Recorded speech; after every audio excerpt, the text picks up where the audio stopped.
An ambulance and SUV collide just outside of a local hospital. A deadly accident happened in the middle of the night right near Akron General Medical Center. Police say the traffic light at the intersection was not working at the time. An investigation is now underway to see if either driver stopped. News Channel 5's Bob Jones is following new developments from Akron today. Bob, I know you spoke with some of the people involved in that crash.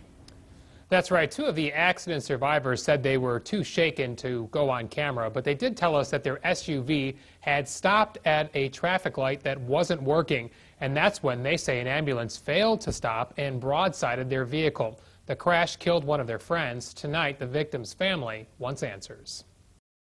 Last week, 92-year-old Herman Green buried his brother. This morning, he got a call learning his son, 57-year-old Collins Green, a backseat passenger in this Ford Explorer, died after an American Medical Response ambulance crashed into the SUV at West Cedar and Wabash Avenue in front of Akron General Hospital. They called me at 3 o'clock this morning. The chairman, the patrolman, that my son had got killed.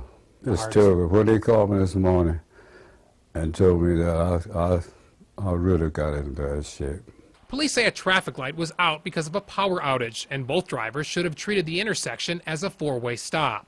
We're still investigating at this point to see if both units failed to stop or if both units stopped and then started through the intersection at the same time. What we know is the med unit hit the driver's side of the vehicle of the Explorer as it was going through the intersection.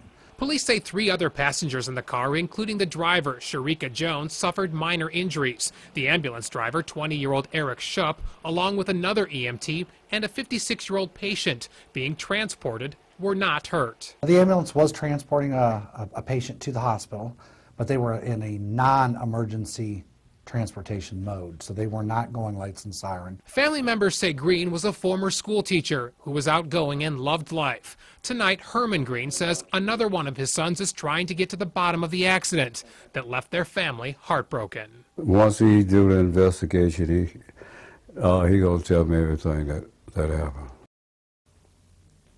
And tonight, the general manager of American Medical Response says the ambulance company is doing its own investigation and will decide if the EMTs should be placed on leave before their next shift. In the meantime, police have not determined if anyone here is at fault for this accident, and their investigation could last weeks, even months. Live in our bureau at the Akron Beacon Journal tonight, Bob Jones, News Channel 5.